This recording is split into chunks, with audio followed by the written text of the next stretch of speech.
அனைவருக்கும் வணக்கம். தலித் கிறிஸ்தவர்கள் வாழ்வுரிமை மாநாடு வருகின்ற ஆகஸ்ட் 23ஆம் தேதி வெள்ளிக்கிழமை மாலை 4 மணி அளவில் செங்கல்பட்டு கத்தீட்ரல் சர்ச் வளாகத்திலே சிறப்பாக நடைபெற இருக்கின்றது.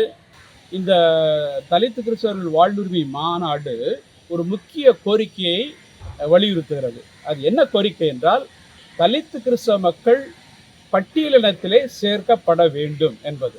அதாவது இந்து சகோதரர்களுக்கு, பௌத்த சகோதரர்களுக்கு, சீக்கிய தலித்துகளுக்கு கொடுக்கப்படுகின்ற அந்த சிறப்பு இடஒதுக்கீடு கல்வியிலும் வேலைவாய்ப்பிலும் தாழ்த்தப்பட்ட சமூகத்தை சார்ந்த தலித் கிறிஸ்தவர்களுக்கும் கொடுக்கப்பட வேண்டும் என்பதுதான் இந்த மாநாட்டினுடைய முக்கிய கோரிக்கை.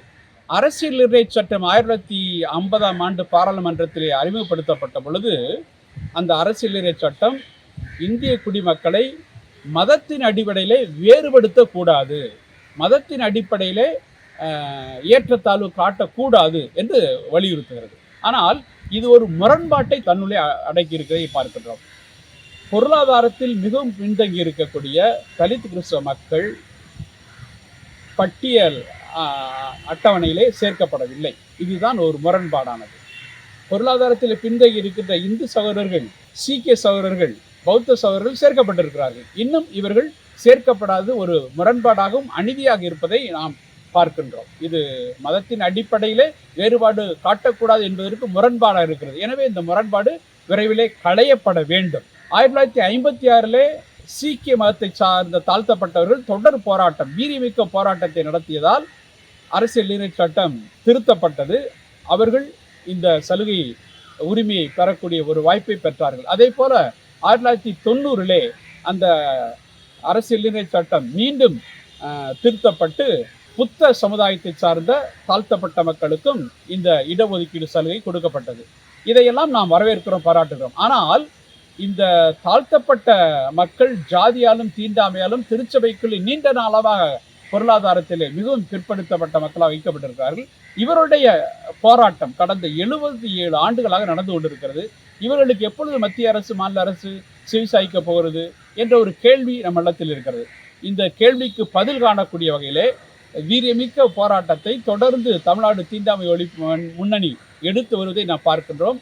பல்வேறு குழுக்கள், மத்திய அரசால் நியமிக்கப்பட்ட பல்வேறு குழுக்கள், குறிப்பாக ரங்கநாத் மிஸ்ரா கமிஷன் தலித் கிறிஸ்தவர்களுக்கு இடஒதுக்கீடு கொடுக்க வேண்டும் என்று அழுத்தம் திருத்தமாக சொல்லி இருக்கின்றது. ஆனால் அதையும் மத்திய அரசு பல்வேறு காரணங்களை சொல்லி அந்த நீதி அவர்களுக்கு உடனடியாக கொடுக்காமல் இன்று வரை இழுத்தடிப்பதை பார்க்கின்றோம். இதற்கு ஒரு முற்றுப்புள்ளி வைப்பதற்காக செங்கல்பட்டிலே நடக்கின்றது இந்த மாநாடு. சிறப்படைய வேண்டும். போராட்டத்தினால்தான் ஒடுக்கப்பட்ட மக்கள் உயர்வடைந்திருக்கிறார்கள். இந்த சித்தாந்தத்தை மையப்படுத்தி தலித் கிறிஸ்தவர்கள் வாழ்வுரிமை மாநாட்டை ஒருங்கிணைக்க வருகின்ற தமிழ்நாடு தீண்டாமை ஒழிப்பு முன்னணிக்கு என்னுடைய வாழ்த்துக்களையும் பாராட்டுகளையும் தெரிவித்துக் கொள்கின்றேன். இந்த கூட்டத்திலே தலித் கிறிஸ்தவர்கள் அனைவரும், குறிப்பாக இளைஞர்கள் பெருங்களும் இணைந்து தொடர்ந்து போராடி இந்த நீதியை வென்றெடுக்க என்னுடைய வாழ்த்துக்களையும் நன்றியையும் தெரிவித்துக் கொள்கிறேன்.